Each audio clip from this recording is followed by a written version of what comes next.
Gálatas 2. Nós leremos dos versículos 15 até o 21. Então vamos lá. A palavra de Deus. Nós, judeus, por natureza, e não pecadores dentre os gentios, sabendo, contudo, que o homem não é justificado por obras da lei, e sim mediante a fé em Jesus Cristo, também temos crido em Cristo Jesus, para que fôssemos justificados pela fé em Cristo, e não por obras da lei, pois por obras da lei ninguém será justificado. Mas se nós, procurando ser justificados em Cristo, fomos também achados pecadores, será que isso significa que Cristo é ministro do pecado? De modo nenhum. Porque se volto a edificar aquilo que destruí, a mim mesmo constituo transgressor. Porque eu, mediante a própria lei, morri para a lei, a fim de viver para Deus. Estou crucificado com Cristo. Logo, já não sou eu quem vive, mas Cristo vive em mim. E esse viver que agora tenho na carne, vivo pela fé no Filho de Deus, que me amou e se entregou por mim. Não anulo a graça de Deus, pois se a justiça é mediante a lei, segue-se que Cristo morreu em vão. Pai amado, nós pedimos que o Senhor nos ilumine, Senhor, e que o Senhor nos ensine aquilo que o Senhor quis dizer, aquilo que o Teu Santo Espírito quis dizer quando registrou esses dizeres na pena do apóstolo Paulo. Senhor, em nome de Jesus, que seja aquilo que o Senhor espera que seja entendido do texto e não aquilo que nós entendemos individualmente do texto, em nome de Jesus. Amém. Bom, nós estamos em outubro, né? Outubro é o mês da Reforma Protestante. Outubro é o mês que há 500 e tantos anos atrás, não só Martinho Lutero, mas um grupo de pessoas que estava bastante insatisfeita com razão com os desmandos da Igreja Romana, começaram por meio de um grande movimento interpretativo, um grande movimento hermenêutico, um movimento de voltar aos documentos originais, começaram a questionar os desmandos da Igreja de Roma, da Igreja Católica Romana. Isso foi há 500 anos atrás, no mês de outubro, não é? E todo mês de outubro, nós que somos protestantes, evangélicos protestantes, nós nos lembramos desse fato e temos que nos lembrar com grande temor e tremor para que nós não caiamos nos mesmos erros e deixemos de honrar a palavra de Deus, que foi a grande briga dos protestantes, digamos assim, né?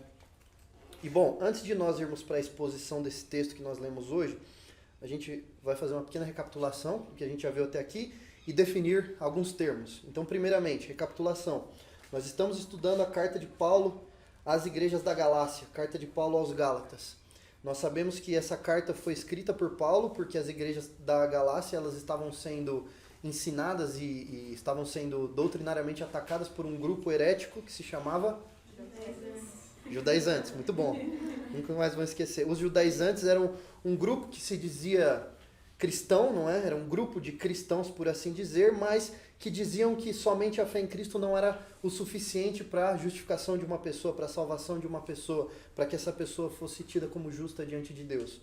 Você deveria continuar, segundo eles, seguindo a lei de Moisés, seguindo os mandamentos judaicos, principalmente as leis dietéticas, não é, de alimentos, a guarda do sábado e a circuncisão. Segundo os judaizantes, se você não seguisse a lei de Moisés, você não teria aquilo que basta para ser salvo. E Paulo vem aqui combater esses judaizantes. Ele começa no capítulo 1, fazendo algo muito importante para todos nós, defendendo o apostolado dele, defendendo os motivos de por que ele era apóstolo, sobre como Jesus Cristo havia aparecido para ele, havia treinado ele, sobre como ele já havia se encontrado com os outros apóstolos e a mensagem que ele pregava era a mensagem central de Jesus Cristo e por isso não havia discussão. Ele tanto tinha segurança da sua posição, do seu status de apóstolo, que chega a dizer no capítulo 1, versículo 9, se alguém pregar um evangelho diferente daquilo que os apóstolos têm pregado, seja anátema, seja maldito, essa pessoa está amaldiçoando a igreja. Então, no capítulo 2, até semana passada, nós estávamos vendo Paulo fazendo essa defesa do apostolado dele, né? E agora a gente entra na parte teológica da carta mesmo, não é? Então vamos definir os termos que eu comentei. O primeiro termo que seria importante que nós definíssemos antes de partirmos para o texto é o termo justificação. Justificação. O que é justificação? É você ser feito justo diante de Deus. Lembrem-se que nós estamos, por conta dessa maldição chamada pecado que entrou na humanidade, a nossa avaliação daquilo que é moralmente bom ou moralmente ruim, ela é extremamente deficitária. Nenhum de nós aqui consegue olhar para si mesmo, olhar para o outro com lentes corretas e dizer essa pessoa é boa, essa pessoa é má. Nós não temos condições de fazer essa avaliação porque todos nós estamos afetados pelo pecado. O padrão de Deus para que se desfrute da vida com Ele é a perfeição e nada menos do que a perfeição moral. Justificação é ser feito justo. O que significa ser feito justo? Significa que não há mais culpa diante de Deus. Quando nós somos justificados, isso significa que diante de Deus não existe culpa. Não existe culpa. Deus olha para nós e Ele já não vê nenhum pecado. Isso é justificação, ok? É o fato de você entrar dentro do povo de Deus. Você entra no povo de Deus porque agora você se tornou uma pessoa, aos olhos de Deus, justa. Isso é feito mediante Jesus Cristo. Isso é justificação, não ter mais culpa diante de Deus. E o que é lei? A gente vive falando de lei quando a gente lê o Novo Testamento. Muitas vezes a gente assume que as pessoas que estão ouvindo, todas elas sabem de que lei nós estamos falando, não é? A maioria das pessoas, ainda, por incrível que pareça, nós protestantes estamos tão acostumados com esse termo, a gente sabe de onde vem. Mas lei, quando a Bíblia fala de lei, ela não está falando da nossa legislação nacional. Ela está falando da lei de Moisés. A lei de Moisés, que começa ali com os 10 mandamentos e se desdobra em todas as outras 613 leis que foram dadas ao povo de Israel para que eles seguissem a fim de serem identificados como povo de Deus, para serem bons ou maus, não é? Essas leis foram dadas somente ao povo de Deus, na época o povo de Israel, o povo escolhido de Deus, e essas leis estiveram vigentes até a vinda de Jesus. Então, quando vocês me ouvirem falando justificar, justo, justificação, vocês sabem do que eu estou falando. Não ser culpado diante de Deus. E quando eu disser lei, eu estou falando da lei de Moisés. De toda a lei do povo de Israel, que envolvia todas as regras alimentares, que envolvia a guarda do sábado, que envolvia a circuncisão e outras coisas mais. Então vamos lá. Esse texto que nós lemos hoje, ele é o centro da carta de Paulo aos Gálatas. É o centro desse livro. É a parte, digamos assim, mais importante desse livro e talvez a teologia que emana dessa parte de Gálatas aqui, ela deságua em todo o resto da carta. Entendendo essa parte, nós entendemos o resto da carta. E lembrem-se que aqui, Jesus ainda está falando, Paulo ainda está falando com os judeus, com quem ele estava conversando semana passada. Esse trecho aqui que nós lemos é Paulo conversando com os judeus, Pedro, Barnabé e tal. Paulo estava conversando com Pedro, com Barnabé. Por quê? Porque lembrem-se que Pedro ele estava lá, jantando ali, comendo com os gentios, não é? Os judeus são o povo de Deus de Israel. Os gentios são as pessoas de fora, de outros países. Eles estavam ali comendo todos juntos. E aí quando começaram a chegar algumas pessoas de fora, né? Lá de Jerusalém, o apóstolo Pedro levantou e falou, não, ninguém pode me ver comendo com esse pessoal aqui não. E Paulo está dando uma bronca neles, falando, o que é isso? Vocês falam que a gente é salvo pela fé em Jesus Cristo, e quando aparece alguém aqui que é de fora da nação de Israel, que também é salvo pela fé em Jesus Cristo, você não quer mostrar que você está comendo com essas pessoas porque eles não são judeus? Para com isso. Isso está errado. Isso é hipocrisia. Então, essa primeira parte do texto a gente tem que ler lembrando que Paulo ainda está falando com Pedro, com Barnabé e com os outros ali que tinham se levantado porque não queriam ser vistos comendo com gentios. Então ele começa no versículo 15 dizendo o seguinte: nós, judeus por natureza e não pecadores dentre os gentios, sabendo contudo que o homem não é justificado por obras da lei, e sim mediante a fé em Jesus Cristo, também temos crido em Cristo Jesus para que fôssemos justificados pela fé em Cristo, e não por obras da lei, pois por obras da lei ninguém será justificado. Então, quando ele começa aqui dizendo nós, judeus por natureza e não pecadores dentre os gentios, Paulo não está de nenhuma maneira tentando dizer que os gentios pecam e os judeus não. Não é isso que ele quer dizer. Ele apenas está fazendo uma alusão à visão que um israelita, um judeu comum, tinha dos gentios por conta da própria lei que Deus havia dado aos judeus. Os israelitas viam os gentios como pecadores piores. Por quê? Porque nós temos a lei de Deus, nós sabemos o que Deus quer, o que Deus não quer. Vocês não têm, então vocês são pecadores, piores, ok? Deus havia dado leis para Israel, de cunho moral, isso é certo, isso é errado, moralmente falando. Deus havia dado leis a Israel de limpeza cerimonial, para que eles pudessem fazer os cultos deles ali no templo, não é? Então, todo aquele negócio que o sacerdote tinha que estar limpo, lavado cerimonialmente para poder fazer o culto a Deus. Havia leis alimentares, que algumas pessoas acham que é somente por causa da higiene, não é? Não, você não pode comer carne de porco, mas você pode comer carne desse tipo de animal. não é só por motivos de higiene. Deus estava criando no povo de Israel uma ideia de separação entre o santo e o profano. Era isso que Deus queria criar no povo de Israel. A ideia de que existem coisas puras e impuras. Para ilustrar, isso aqui vamos tratar como puro, isso aqui vamos tratar como impuro. Foi para isso que Deus deu leis dietéticas para o povo de Israel, né? Não é só por higiene. Tanto que os padrões de higiene que nós temos hoje não tem nem 200 anos, né? Que as pessoas começaram a usar sabonete mesmo para lavar a mão antes de comer, e Deus já havia abolido essas leis na época dos apóstolos. Lá em Pedro, lá ele já falou, pode comer carne de porco, não tem problema não. O problema não era higiene, o problema era a diferenciação entre santo e profano. E, principalmente, Deus havia dado lei para que não ocorresse misturas entre os judeus, que eram um povo de Deus, e outras nações, para falar, não, vocês são meu povo. Vocês são meu povo e vocês vão se comportar assim para ser diferente de todos os outros. Não se casem com pessoas de outras nações. E isso não era por nenhuma questão de preconceito com outras nações, não. Era para realmente manter a pureza da nação, ok? Não se misturem. Era o papo de Deus ali com o povo de Israel. Então, o que Paulo está assumindo como premissa aqui quando ele fala isso? Nós, judeus e não pecadores dentre os gentios, ele está fazendo alusão ao que ele mesmo escreveu lá em Romanos 3:2. Os judeus, eles receberam os oráculos de Deus. Os judeus receberam a lei de Deus. Deus decidiu que dentre todas as nações da terra, Israel receberia a revelação especial do Senhor e o conheceria de maneira especial. E aí você consegue entender o argumento de Paulo nesses 2 versículos aqui, aplicando uma regra gramatical interessante. O Claudinho está aqui, ele não me deixa mentir. Regra de vírgulas. Quando você tem 2 vírgulas na mesma frase, você consegue eliminar tudo que está no meio, né? A Gabi que me ensinou isso. Você consegue eliminar tudo que está dentro, entre as 2 vírgulas, e o texto continua fazendo sentido. Então vamos ler esse texto eliminando algumas vírgulas aqui. Olha só.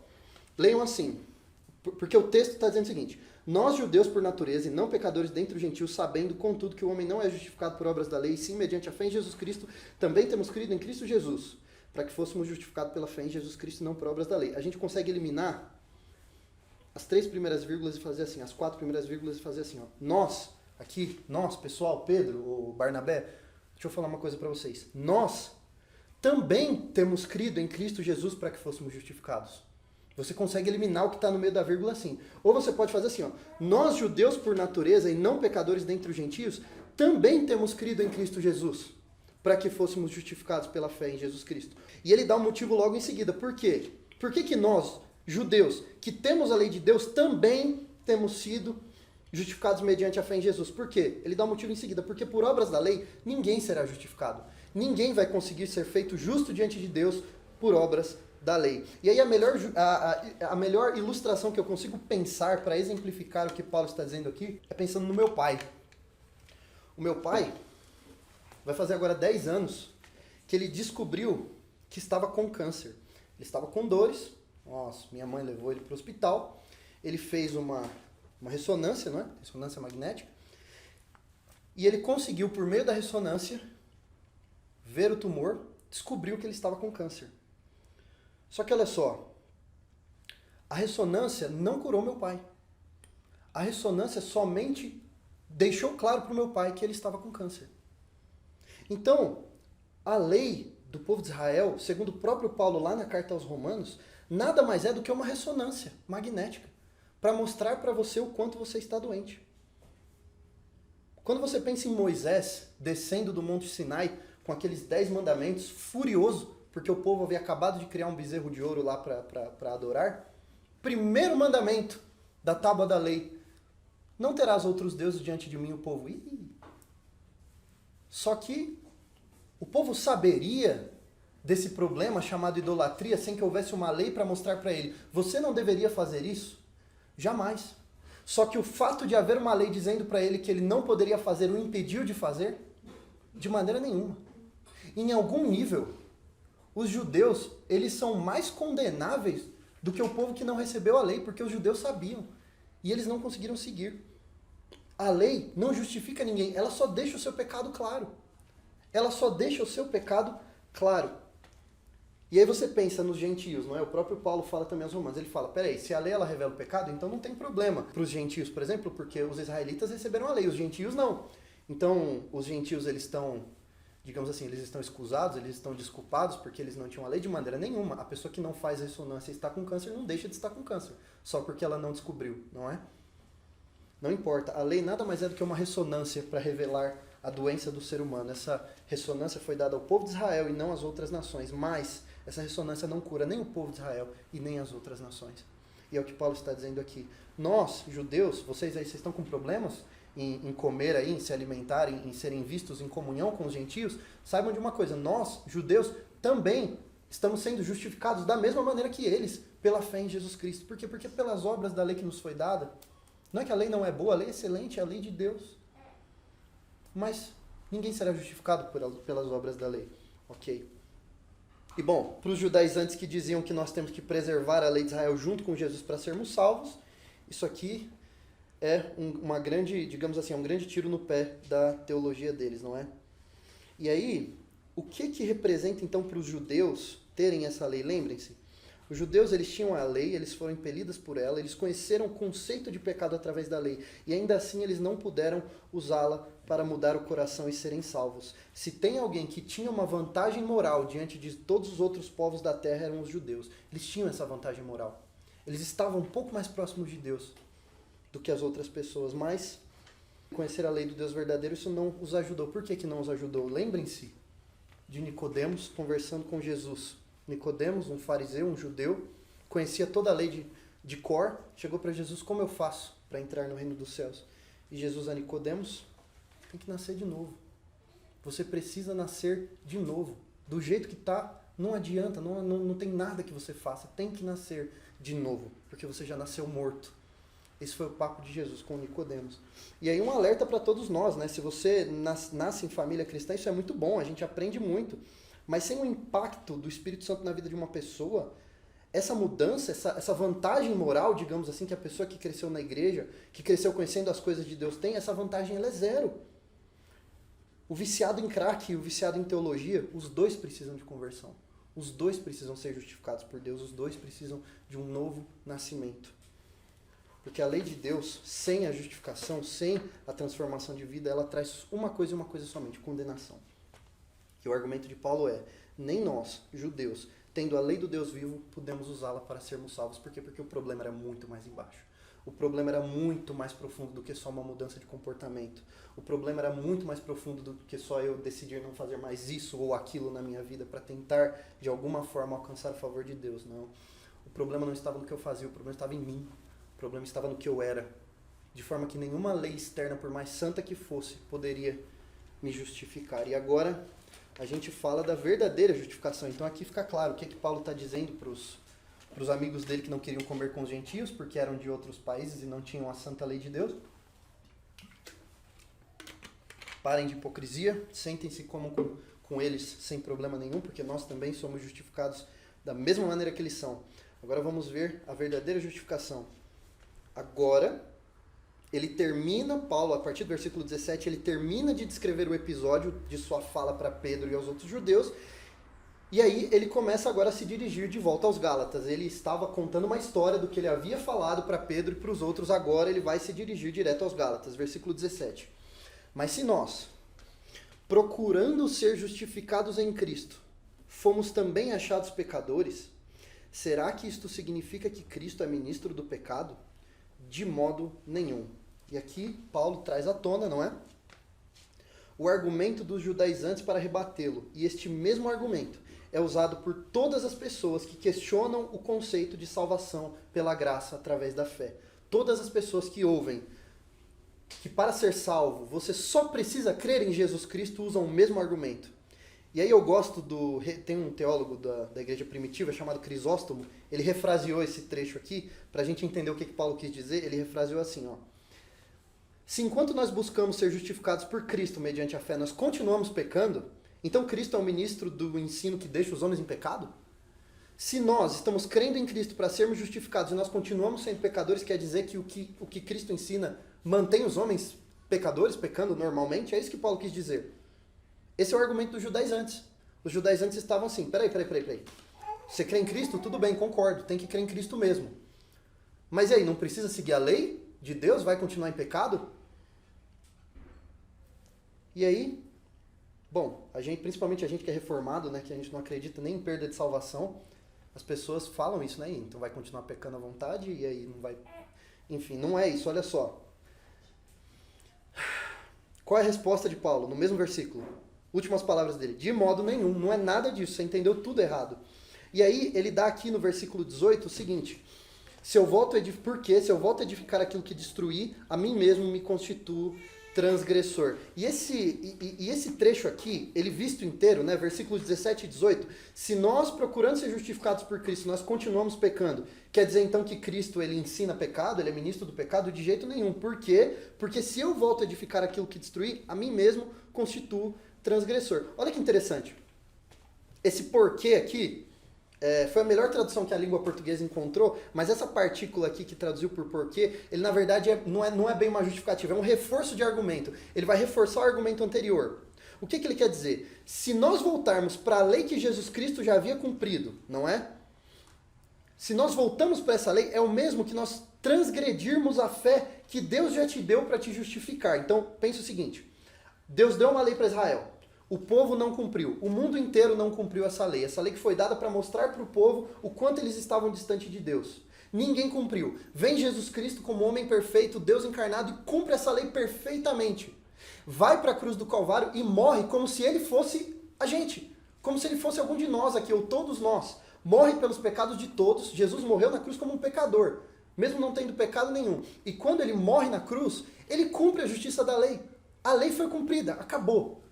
Ele cumpriu, e na cruz ele pagou o pecado por aqueles que não cumpriram. De modo que nós, aqueles que não cumprem a lei de Deus, somos salvos. Então é essa substituição. E se nós, como cristãos, cremos que para nós sermos justificados, nós podemos ser justificados mediante a fé em Jesus Cristo, mas nós continuamos tentando, nos esforçando e confiando no nosso potencial de cumprir a lei de Deus, para sermos salvos sem olhar mais para Jesus, como se Jesus ele estivesse somente no momento da conversão e ele não estivesse também em todo o nosso processo de santificação e ida para o céu. Se nós continuamos tentando por nós mesmos, você se constitui transgressor, porque você continua pecador. Olha só, eu me converti, pequei hoje, perdi minha salvação, vou para o inferno. Por quê? Porque eu pequei. Ué, mas Jesus não pagou pelo seu pecado? Pagou pelo meu pecado, mas eu pequei, eu perdi minha salvação. Por quê? Jesus não pagou pelo seu pecado? Você está vendo que você tentar restabelecer o moralismo na sua vida e tentar se avaliar pela régua de Deus sem olhar para Jesus, você é transgressor todos os dias? Olhe para a sua vida sem olhar para Jesus e você vai se ver, vai se enxergar, ou nas palavras de Paulo, se constituir transgressor para o resto da sua vida. Todas as vezes que você, como salvo, olhar para o seu pecado, você precisa se lembrar que o seu pecado foi pago na cruz. Porque se você se avaliar pela régua moral da lei de Deus, mesmo depois de salvo, meu amigo, você está reconstruindo uma coisa que Jesus já desmontou. Você está colocando no seu ombro um fardo que Jesus já levou. Não é? E você se verá como transgressor todos os dias. Se eu volto a edificar a lei na minha vida, eu serei transgressor sempre. Sempre. Eu sempre vou quebrar essa lei como pecador. Como salvo, eu tenho que quebrar cada vez menos, é claro. Isso é processo de santificação. Mas você tentar se santificar através da lei, sabendo que você é salvo, confiando nas suas próprias forças, você está reconstituindo sobre o seu ombro um fardo que Jesus já levou. Existe no cristianismo o comportamento moral correto? É claro que existe. Ninguém aqui está falando que é casa da mãe Joana. Mas esse comportamento moral, ele é para os salvos. Você é salvo, você ama Jesus e você quer viver para Deus, a Bíblia te ensina. E é ela que te santifica. O fardo já saiu do seu ombro. E aí, para a pessoa que está fora da fé, que não está nem aí para a fé cristã, que não está nem aí para Deus, o primeiro alerta nosso para essas pessoas não é pare de fumar, pare de falar palavrão e pare de fazer sexo antes de casar. Meu amigo, as pessoas que estão fora da fé precisam nascer de novo antes que alguma dessas coisas tenha alguma valia. Essa é a última das preocupações que um crente tem que ter com um amigo que está fora da fé. A última. Essa pessoa precisa nascer de novo. E quando ela nasce de novo, o próprio Espírito Santo de Deus faz com que ela sinta asco de tudo aquilo que ofende a Deus. Existe algo muito mais importante do que a lei para quem está fora da fé. É a graça. A graça de Deus que precisa se manifestar na vida de uma pessoa que está fora da fé. Então é somente crer na obra perfeita de Jesus Cristo e seja justificado. Mas de maneira nenhuma ache que pegar a listinha de regras dadas a Moisés e se esforçar muito para segui-las vai te salvar. Isso somente vai jogar luz no quanto você não consegue. Creia primeiro e depois sim, a moral cristã tem algum impacto na sua vida. E isso se chama santificação, que é uma obra do Espírito Santo de Deus na vida de uma pessoa. A lei de Deus é pura e santa, e como o ser humano não é puro e santo, essa lei de Deus afasta o pecador de Deus. Eu não quero. Foi o que aconteceu com Israel. Mas o Evangelho, a boa notícia, traz o pecador para perto de Deus. E é isso o que tem que ser ensinado e pregado. E aí nós entendemos a aplicação disso no versículo 19. Porque eu, mediante a própria lei, morri para a lei, a fim de viver para Deus. Estou crucificado com Cristo. Porque eu, mediante a própria lei, morri para a lei, a fim de viver para Deus. Estou crucificado com Cristo. Aqui Paulo começa a explicar elegantemente o processo da substituição de Deus, de Cristo, não é? A substituição de Cristo pelo pecador. Como bem disse Calvino sobre essa passagem aqui, não é possível que alguém viva para a lei, a não ser aquele para quem a lei está morta, ou seja, ineficaz e sem efeito. Paradoxalmente, a pessoa que decide não confiar mais na lei para a salvação, não é que ele está dizendo que a lei não tem poder. O que ele está dizendo é, eu não tenho condições de cumprir a lei. Ele deixa de confiar na lei. Se volta para Deus, ele considera a lei como morta. E paradoxalmente, a lei começa a ter valia na vida dele no momento que ele se volta para Deus. Toda a moral cristã que a pessoa de fora da fé não consegue seguir e nem tem interesse em seguir, a pessoa que é salva começa a seguir. Por causa da própria lei, por causa da carga que ela coloca no meu ombro, por causa do fardo que ela me coloca, me cobrando que eu seja santo quando eu não sou, e eu não consigo fazer o que a lei manda, por culpa minha mesmo, por causa do meu pecado, por causa das verdades dessa lei, eu morri para essa lei. Ou seja, eu aceito que eu não consigo. Eu aceito, eu entendo que a minha depravação moral é mais profunda do que eu imaginava antes de conhecer essa lei. Então, pelo próprio conhecimento da lei, mediante a própria lei, eu morri para ela. E aí eu me voltei para Deus. E eu atendi o chamado do meu Senhor, que diz em Mateus 11, 28. Venham a mim todos vocês que estão cansados e sobrecarregados pelo fardo da lei, e eu vos aliviarei. Tomem sobre vocês o meu jugo e aprendam de mim, porque eu sou manso e humilde de coração. E então vocês acharão descanso para a sua alma. Vocês não acharão descanso para a alma buscando obedecer a Deus de maneira perfeita. Vocês acharão descanso para a alma voltando-se para Jesus quando você está cansado e sobrecarregado. E Jesus completa, porque o meu jugo ele é suave, o meu fardo ele é leve. Eu morri para a lei, para viver para Deus. E assim, ele conclui, eu adoro isso, estou crucificado com Cristo. Se eu vivo para cumprir a lei e ser salvo, é porque eu não enxergo o meu nível de depravação. Se eu acredito que eu tenho condições de seguir aquilo que Deus exige de mim para que eu seja salvo, eu sou como o fariseu lá em Lucas capítulo 18, que orou a Deus assim, ó Deus, graças te dou, porque eu não sou como os demais homens, que são roubadores, injustos e adúlteros. E não sou nem como este publicano que está aqui orando do meu lado. Eu jejuo 2 vezes por semana, dou dízimo de tudo que eu ganho. Essa normalmente é a oração de quem acha que consegue obedecer a Deus perfeitamente. Mas, se eu morri para a lei, é porque a mesma lei me deixou claro o meu destino inevitável, a morte eterna nas mãos do Criador. E vivendo para Deus, eu me volto para a obra completa de Cristo, que cumpriu a lei no meu lugar, foi crucificado como um pecador. E aí eu passo a ser como o publicano, que estava do lado desse fariseu lá em Lucas 18. E eu oro assim, ó Deus, tenha pena de mim que sou pecador. Você se volta para Deus pedindo por misericórdia e não agradecendo pelo quanto você é santo.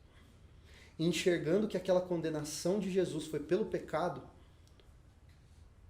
o próprio Deus, do ponto de vista jurídico, e olha, tem um aspecto extremamente jurídico na crucificação de Jesus pagando uma fiança que não era dele, olha só, do ponto de vista da justificação, do ponto de vista jurídico da nossa culpa, aos olhos de Deus, quando eu me volto para Jesus e eu não fico tentando cumprir a lei de Deus para ser salvo, aos olhos de Deus, quando eu morro para a lei e me volto para Deus, aos olhos de Deus, eu estou sendo crucificado naquela cruz, em Jesus.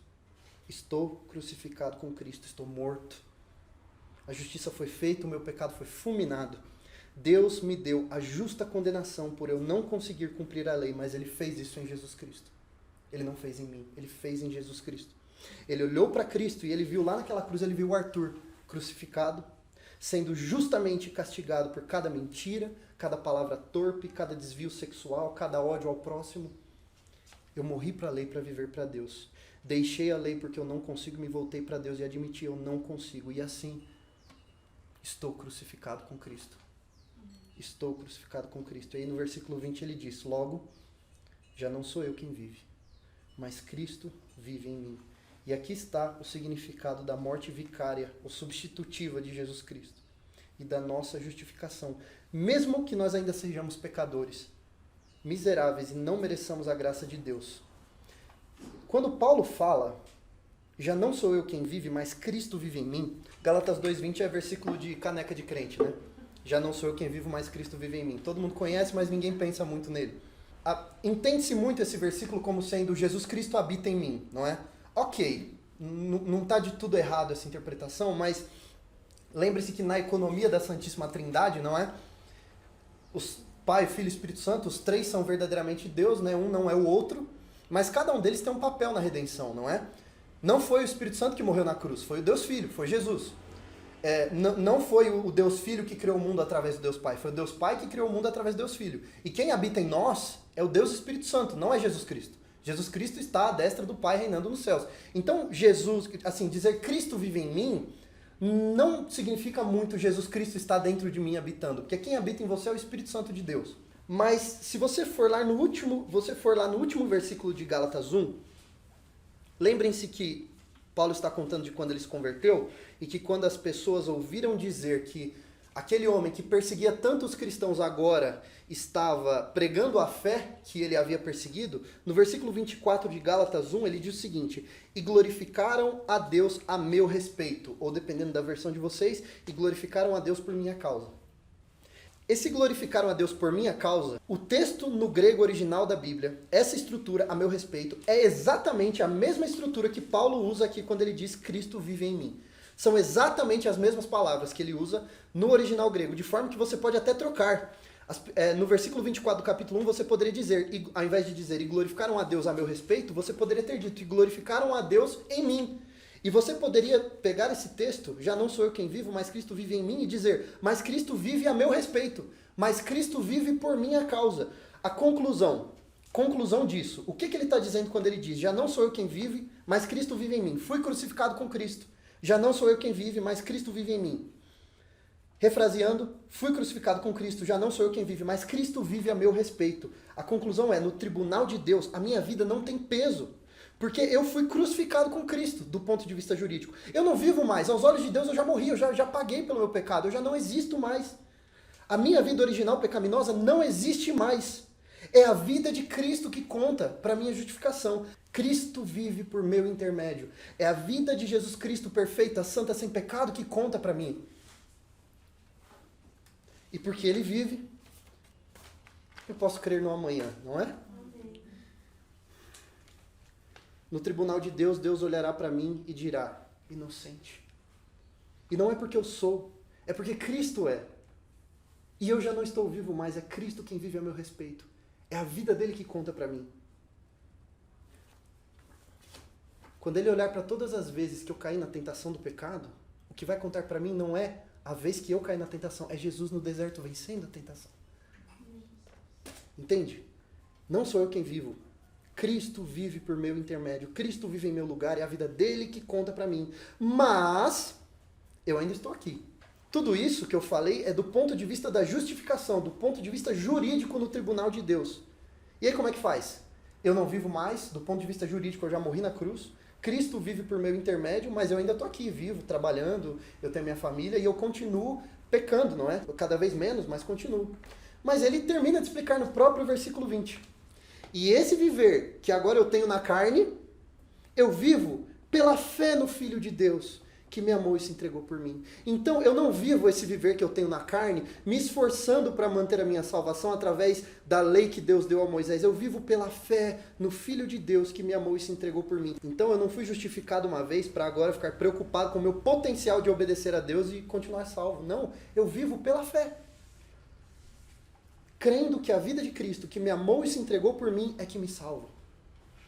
Irmão, até a tua santificação no Espírito é mediante a fé em Cristo. É impressionante como as pessoas, principalmente os protestantes, eles parece que perdeu-se o entendimento real do que é graça. Então é assim, eu sou salvo pela graça, eu sei, eu não merecia, eu fui salvo, mas agora eu preciso me esforçar bastante, porque se eu não mantiver esse padrão, calma, veja, a sua santificação também é mediante a fé.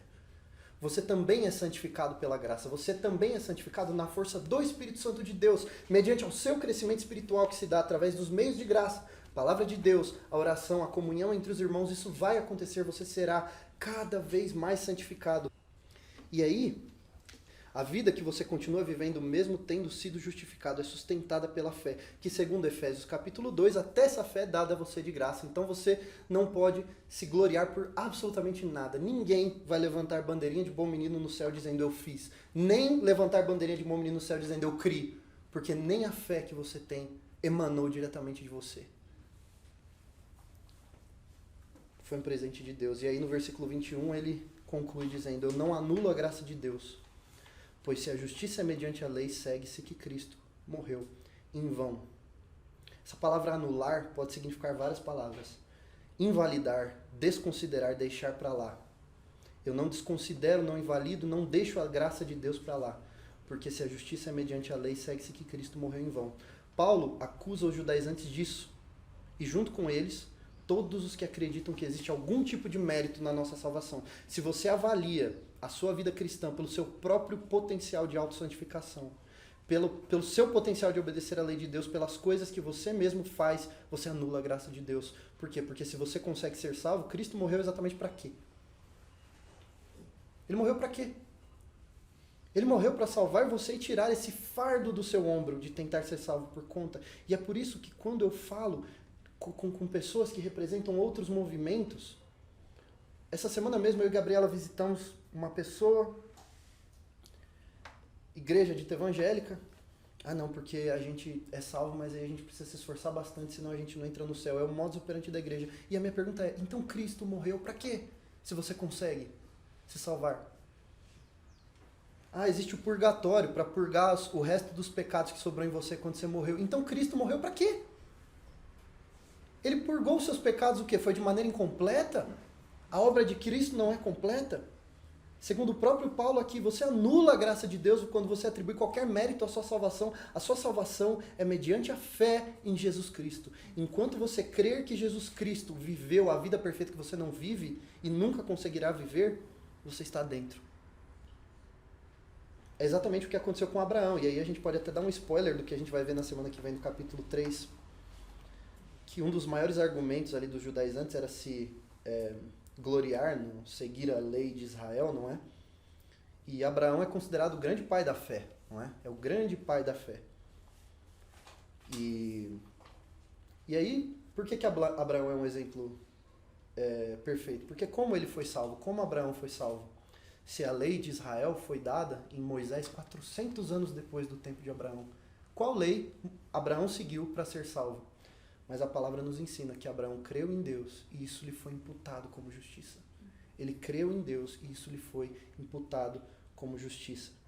E dessa maneira, com o volume de revelação que ele tinha na época, de que através da descendência dele seriam abençoadas todas as nações e através da descendência dele viria o Messias, Abraão, desta mesma maneira, assim como nós hoje, ele foi salvo. Sola gratia, sola fide, solus Christus. Somente pela graça de Deus, somente pela fé. E fé essa somente em Jesus Cristo. Igualzinho a gente. Da mesma maneira que nós somos salvos. Conclusão desse trecho. Você jamais conseguiria cumprir a lei de Deus. Jamais. Um dos grandes ataques à fé cristã é dizer que ela tem mandamentos que são absolutamente impraticáveis. Concordo plenamente. E não é por culpa dos mandamentos. Não é por culpa dos mandamentos. Quando uma pessoa vai presa porque ela descumpriu a lei, não é porque a lei é ruim e prendeu ela, porque ela é ruim. Então a culpa não é dos mandamentos. Segundo, a salvação da sua alma está simplesmente na fé, na confiança que você deposita na pessoa de Jesus Cristo. Eu e a Gabriela visitamos uma pessoa há uns 6 meses atrás. Sentei para conversar, para evangelizar, dei a Bíblia para essa pessoa. Inclusive, ela se mudou, essa pessoa agora tá frequentando uma igreja lá em Campinas, se mudou para Campinas, converteu, para a glória de Deus. Essa pessoa virou para mim e falou, Arthur, tinha acabado de perder a esposa. Acho que céu para mim não tem mais não, eu já fiz muita besteira. Eu falei, boa, é isso aí, esse é o primeiro passo. Se você fala pra mim, céu pra mim não tem mais porque eu já fiz muita besteira, você já entendeu você já entendeu onde está o problema. Você já entendeu o seu não merecimento. Agora deixa eu te contar um negócio. Eu também não mereço, não. Mas houve alguém que desceu pra terra só pra poder merecer e compartilhar esse merecimento conosco, que foi Jesus Cristo. Então é só você crer em Jesus Cristo. Creia. Você crê que Jesus existe? Creio. Crê que ele viveu a vida santa que você não vive? Creio. Crê que ele morreu para perdoar os seus pecados? Creio. E crê que o volume de santidade em Jesus era tão grande que nem o volume de pecado que foi imputado nele pôde superar, de forma que ele não ficou morto e 3 dias depois ressuscitou? Você crê nisso? Creio. Não há mais condenação para aqueles que estão em Cristo Jesus. Terceiro, Jesus Cristo viveu a vida que hoje conta para você no tribunal de Deus. Quando você coloca a fé em Jesus Cristo, o tribunal de Deus que todos nós enfrentaremos, neste tribunal, Jesus representa você. Então é como se, julgando você, ele olha para a vida de Jesus, olha para você e diz, salvo, inocente. E quarto e mais importante, que é o foco da carta aos Gálatas, dizer que a obra de Cristo precisa ser complementada com uma lista de conquistas morais que auxiliam a Deus te colocar no céu é uma heresia das brabas. A obra de Cristo é completa e é uma prepotência gigantesca do ser humano achar que alguma coisa que ele faz complementa isso. Viva pela fé no Filho de Deus que te amou e se entregou por você. Vamos orar.